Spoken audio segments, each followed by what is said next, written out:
अमिताभ बच्चन की सबसे अनूठी फिल्म थी सूर्यवंशम। इस फिल्म से रेखा का भी एक कनेक्शन था। फिल्म सूर्यवंशम पिता और पुत्र के रिश्ते पर आधारित फिल्म थी, जिसकी कहानी भारतीय समाज से जुड़ी हुई थी। जहां एक बेटा पिता की उम्मीदों पर खरा नहीं उतर पाता, तो बाप बेटे के बीच तनाव की एक ऐसी लकीर खिंच जाती है जो बाप बेटे को एक दूसरे से बिछड़ने पर मजबूर कर देती है। ये फिल्म परिवार और शिक्षा के महत्व पर भी प्रकाश डालती है। अमिताभ बच्चन साहब इस फिल्म में डबल रोल में नजर आए थे। यूं तो बच्चन साहब की फिल्म सूर्यवंशम बॉक्स ऑफिस पर फ्लॉप साबित हुई थी, लेकिन जब यह फिल्म टीवी पर रिलीज हुई तो इस फिल्म को दर्शकों ने बहुत पसंद किया था। यानी सिल्वर स्क्रीन पर फ्लॉप और टीवी पर हिट, क्योंकि इस फिल्म की कहानी बहुत अच्छी थी और दमदार थी। यही कारण है कि इस फिल्म को हिंदी में ही नहीं बल्कि तमिल, तेलुगु, कन्नड़ और यहाँ तक कि भोजपुरी में भी बनाया गया था। साल 1997 में तमिल में शरत कुमार और देवयानी के साथ इस फिल्म को बनाया गया। इसके बाद साल 1998 में तेलुगु भाषा में वेंकटेश और मीना के साथ इस फिल्म को बनाया गया। तीसरी बार अमिताभ बच्चन वाली फिल्म, जिसे सूर्यवंशम नाम दिया गया। चौथी बार सन 2000 में कन्नड़ भाषा में इस फिल्म को बनाया गया, जिसमें विष्णुवर्धन और ईशा कोप्पिकर लीड रोल में थे। और फिर इसके 5 साल बाद रवि किशन ने भी इस फिल्म को भोजपुरी में बनाने की कोशिश की। फिल्म का नाम था दूल्हा मिलल दिलदार। इस फिल्म की रिलीज के 2 महीने बाद सोनी मैक्स चैनल लॉन्च हुआ था और इसी चैनल ने सूर्यवंशम फिल्म के राइट्स 100 साल के लिए खरीद लिए थे, जिनमें से लगभग 25 साल तो पूरे हो चुके हैं और अभी भी 75 साल के राइट्स सोनी मैक्स के पास रखे हुए हैं। इसलिए ये फिल्म बार बार सोनी मैक्स पर दिखाई जाती है। 21 मई 1999 को फिल्म सूर्यवंशम रिलीज हुई थी और 20 जुलाई 1999 को सेट मैक्स की शुरुआत हुई थी। मतलब फिल्म और चैनल दोनों ही एक साल के अंदर आए थे। हालांकि चैनल सेट मैक्स अब सोनी मैक्स में बदल चुका है। फिल्म सूर्यवंशम में अनुपम खेर साहब और मुकेश ऋषि जैसे मंझे हुए कलाकार भी थे। कादर खान की ज़बरदस्त कॉमेडी थी, लेकिन फिल्म ना चलने के पीछे की वजह एक्टर्स की गलत कास्टिंग को माना जाता है। ऐसा कहा जाता है कि इस फिल्म के लिए पहले मेकर्स पिता और पुत्र की रियल लाइफ जोड़ी यानी कि अमिताभ बच्चन और अभिषेक बच्चन को कास्ट करना चाहते थे। फिल्म की रिलीज के वक्त अमिताभ बच्चन साहब 57 साल के थे। वहीं उनकी पत्नी का किरदार निभाने वाली एक्ट्रेस सौंदर्या उम्र में उनसे काफी छोटी थी। दोनों की ऑन स्क्रीन केमिस्ट्री लोगों को उतनी पसंद नहीं आई। वहीं 40 साल की जया सुधा फिल्म में 57 साल के अमिताभ बच्चन की मां के रोल में नजर आती है। सीनियर अमिताभ बच्चन साहब के अपोजिट राखी या वहीदा रहमान जैसी एक्ट्रेस की जोड़ी अगर बनाई जाती तो ये काफी अच्छी साबित होती। इसके अलावा अमिताभ बच्चन को यंग कॉलेज गर्ल से प्यार करते हुए दिखाना भी दर्शकों को रास नहीं आया। फिल्म में कास्टिंग ठीक ना हो पाने को ही इस फिल्म के फ्लॉप होने की बड़ी वजह माना जाता है। वैसे आपका क्या कहना है कि अगर यंग अमिताभ बच्चन की जगह अभिषेक बच्चन होते तो शायद ज्यादा बेहतर होता? फिल्म भले ही बॉक्स ऑफिस पर ना चल पाई हो, लेकिन समय के साथ इस फिल्म को कल्ट क्लासिक मान लिया गया है। IMDb के मुताबिक ये फिल्म सबसे पहले मिथुन चक्रवर्ती को ऑफर हुई थी, लेकिन उन्होंने इसे ठुकरा दिया था। इसके बाद गोविंदा को अप्रोच किया गया, लेकिन गोविंदा तब बड़े स्टार थे, बात नहीं बनी। फिर जैकी श्रॉफ, अनिल कपूर, सनी देओल, संजय दत्त, सलमान खान, शाहरुख खान, आमिर खान, अक्षय कुमार, अजय देवगन, सुनील शेट्टी और सैफ अली खान को भी फिल्म ऑफर की गई थी, लेकिन सभी ने फिल्म को ठुकरा दिया। आखिरकार मेकर्स ने थक हार कर यंग रोल में भी अमिताभ बच्चन से ही वो किरदार करवा डाला। फिल्म सूर्यवंशम का निर्देशन EVV सत्यनारायण साहब ने किया था और इसके निर्माता है जी आदिशेषागिरी राव। फिल्म की कहानी लिखी है विक्रमन ने और संगीत दिया है अन्नू मलिक और कोटी ने। तो जब दोनों रोल अमिताभ बच्चन साहब को ही करने थे तो उनका किरदार ठाकुर भानु प्रताप सिंह और बेटा हीरा ठाकुर दोनों ही भूमिकाएं अमिताभ बच्चन साहब करते हुए नजर आए। सपोर्टिंग किरदार में एक्टर शाहिद कपूर की मां नीलिमा अजीम अपने दूसरे पति राजेश खट्टर के साथ पति पत्नी के रोल में नजर आए थे। फिल्म में हीरा ठाकुर के बेटे और ठाकुर भानु प्रताप के पोते के रोल में नजर आए थे child artist PBS Anand Vardhan, जो कि अब काफ़ी बड़े हो चुके हैं और उन्हें पहचान पाना बहुत मुश्किल होता है। आनंद आजकल साउथ की फिल्मों में बतौर नायक काम कर रहे हैं। वैसे तो अमिताभ बच्चन और रेखा की साथ साथ बनी आखिरी फिल्म सिलसिला मानी जाती है, लेकिन पर्दे पर लिखे नामों के हिसाब से देखें तो सूर्यवंशम उनकी आखिरी फिल्म थी, जिसमें अमिताभ बच्चन और रेखा के नाम क्रेडिट्स में आप देख सकते हैं। फिल्म में हीरा ठाकुर के साथ राधा का रोल करने वाली सौंदर्या ने फिल्म की शूटिंग के दौरान हिंदी सीखने की बहुत कोशिश की थी, लेकिन डबिंग के वक्त अमिताभ बच्चन साहब को उनकी हिंदी ठीक नहीं लगी। इसी के बाद फिल्म में रेखा की एंट्री बतौर डबिंग आर्टिस्ट होती है। इस फिल्म की मुख्य नायिका सौंदर्या की आवाज़ उनकी खुद की नहीं है, बल्कि अभिनेत्री रेखा की थी।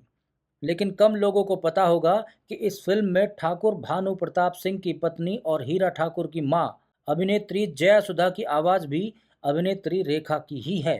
इस बारे में फिल्म रिलीज होने तक कभी कोई जानकारी बाहर नहीं आने दी गई। फिल्म में रेखा की डबिंग का पता लोगों को फिल्म की रिलीजिंग के बाद ही चला था। फिल्म की नायिका सौंदर्या, जिन्होंने हीरा ठाकुर की पत्नी राधा का रोल निभाया था, वो अब इस दुनिया में नहीं है। दरअसल 17 अप्रैल साल 2004 को बेंगलुरु के पास एक प्लेन क्रैश हादसे में सौंदर्या का देहांत हो गया था। फिल्म सूर्यवंशम ही सौंदर्या की पहली और आखिरी हिंदी फिल्म बनकर रह गई। इस फिल्म की शूटिंग गुजरात, हैदराबाद और पोलोन्नारुवा कैंडी, श्रीलंका में हुई थी। फिल्म में अमिताभ बच्चन की जो हवेली दिखाई गई है वो वास्तव में गुजरात के पालनपुर का एक रिजॉर्ट है। इसका नाम बलराम पैलेस है, जो चित्रासानी गांव में बना हुआ है। आपको ये जानकर हैरानी होगी कि फिल्म सूर्यवंशम बंगाल में ब्लॉकबस्टर साबित हुई थी। कोलकाता के मेट्रो सिनेमा में इस फिल्म ने 100 दिन पूरे किए थे। 90 के दशक के आखिर में बनी फिल्म सूर्यवंशम का बजट मात्र 7 करोड़ रुपए था, जबकि फिल्म ने 12.65 करोड़ रुपए की कमाई की थी। स्लीपर हिट का खिताब पा चुकी है फिल्म सूर्यवंशम। अगर इसकी मौजूदा कमाई की बात करें तो ये लगभग 102 करोड़ के आसपास आंकी जाती है। फिल्म के गाने चोरी से के लिए अमिताभ बच्चन और सोनू निगम ने आवाज़ दी थी। ये कम ही देखने में आता है कि एक गाने में हीरो के लिए 2 सिंगर्स की आवाज़ का इस्तेमाल किया गया था। इस फिल्म के लिए शेफाली शाह और पूजा बत्रा को रोल ऑफर हुआ था, लेकिन फिल्म में काम करने से मना कर दिया था। साउथ के स्टार कॉमेडी एक्टर ब्रह्मानंद जी भी सूर्यवंशम फिल्म में नजर आए थे। वो इस फिल्म में डॉक्टर की एक छोटी सी भूमिका में दिखाई दिए थे। सूर्यवंशम में तिलकधारी अमिताभ बच्चन का लुक इतना पसंद किया गया था कि बाद में इसे फिल्म मोहब्बतें, साउथ की फिल्म सायरा नरसिम्हा रेड्डी में भी इसी लुक को इस्तेमाल किया गया था। सूर्यवंशम फिल्म में अमिताभ बच्चन, कादर खान और अनुपम खेर की तिकड़ी ने काम किया था, जो इससे पहले साल 1998 में आई फिल्म बड़े मियाँ छोटे मियाँ में नजर आ चुकी थी। सूर्यवंशम को सेट मैक्स चैनल पर इतनी बार दिखाया जा चुका है कि देश का बच्चा बच्चा इस फिल्म को जानता है, पहचानता है।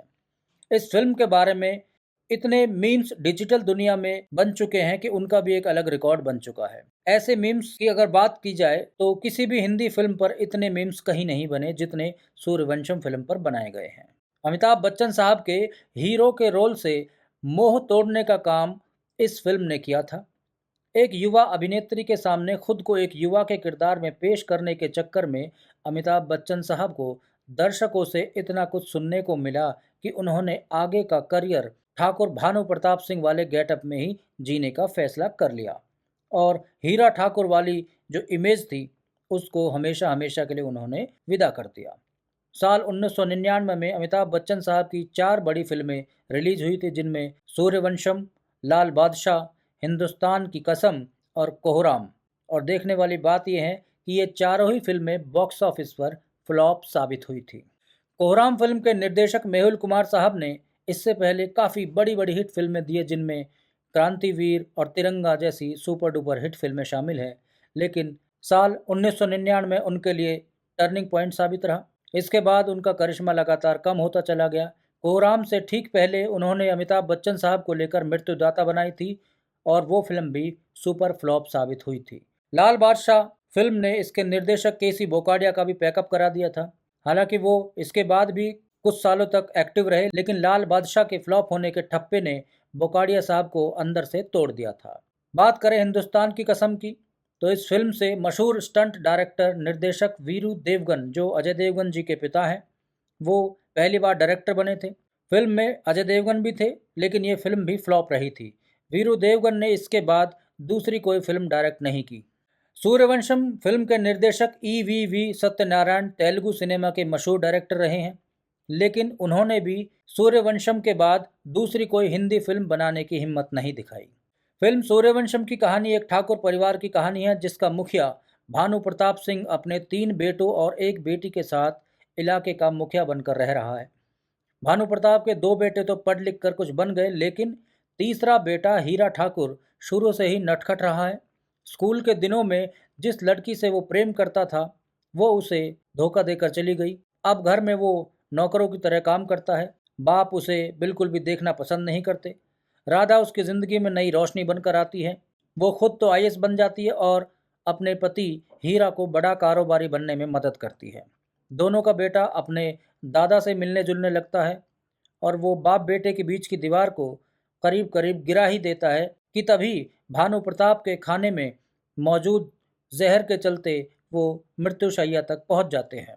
इस फिल्म में अमिताभ बच्चन साहब ने जो भानु प्रताप सिंह का किरदार निभाया था, उसके लिए उन्हें बहुत तारीफ़ें मिली, लेकिन जो हीरा ठाकुर वाला किरदार निभाया था, हालांकि वो एज एन एक्टर तो बहुत बढ़िया था, लेकिन क्योंकि उम्र उस कैरेक्टर के खिलाफ थी। अमिताभ बच्चन साहब ने जो किरदार निभाया था वो 30 साल के आसपास के व्यक्ति का किरदार था, लेकिन उस वक्त उनकी एक्चुअल में एज 57 साल थी, तो इस वजह से दर्शक उसको हजम नहीं कर पाए। इस बात को खुद अमिताभ बच्चन साहब भी समझ गए थे। इसी वजह से इस फिल्म के बाद उन्होंने कोई भी फिल्म ऐसी नहीं की जिसमें उन्होंने अपनी आधी उम्र से कम की हीरोइन के साथ रोमांस किया हो। अमिताभ बच्चन साहब ने साल 1999 के बाद साल 2000 में फिल्म मोहब्बतें से अपना ट्रैक बदल लिया और इसी साल वो अपनी पहचान देने वाले शो कौन बनेगा करोड़पति में भी नजर आए थे। अमिताभ बच्चन की उन दिनों तमाम फिल्में एक के बाद एक फ्लॉप हो रही थी। यहाँ तक कि हिंदी सिनेमा की कोई हीरोइन फिल्म सूर्यवंशम में काम करने को तैयार नहीं हुई थी। ठाकुर भानु प्रताप की पत्नी शारदा वाला रोल पहले शेफाली शाह को ऑफर हुआ था, लेकिन उन्होंने फिल्म ठुकरा दी।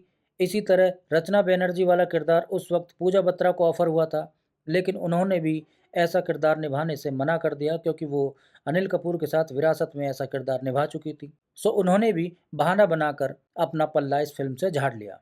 फिल्म में पहले हीरा ठाकुर के किरदार के लिए अभिषेक बच्चन को लेने की बात चली थी, लेकिन उन दिनों वो अपनी प्रस्तावित डेब्यू फिल्म आखिरी मुगल की तैयारी में लगे हुए थे और अमिताभ बच्चन चाहते थे कि उनके बेटे अभिषेक की शुरुआत एक सोलो फिल्म से हो। सोलो मतलब जिसमें अकेले वो हीरो हो, लेकिन सूर्यवंशम में 2 हीरो हो जाते, एक अमिताभ बच्चन साहब और एक अभिषेक बच्चन। तो बच्चन साहब चाहते थे कि वो ऐसी फिल्म से शुरुआत करे जिसमें वो अकेला हीरो हो। बाद में अभिषेक जेपी दत्ता की फिल्म रिफ्यूजी से बड़े पर्दे पर उतरे, हालांकि उनकी पहली फिल्म फ्लॉप साबित रही। सूर्यवंशम फिल्म ने ओपनिंग तो बहुत बढ़िया ली थी, लेकिन बाद में ये पहले ही हफ्ते फ्लॉप घोषित हो गई थी। साथियों, ये थी फिल्म सूर्यवंशम से जुड़ी हुई कुछ खास बातें जिसे हम संजो कर लाए थे एक वीडियो के रूप में आपके लिए। आपने फिल्म सूर्यवंशम देखी नहीं देखी, इसका जवाब आप कमेंट बॉक्स में ज़रूर दें। अगर आपको ये वीडियो अच्छा लगा हो तो इसे लाइक कीजिएगा, शेयर कीजिएगा और हमारे चैनल को सब्सक्राइब कीजिएगा। धन्यवाद।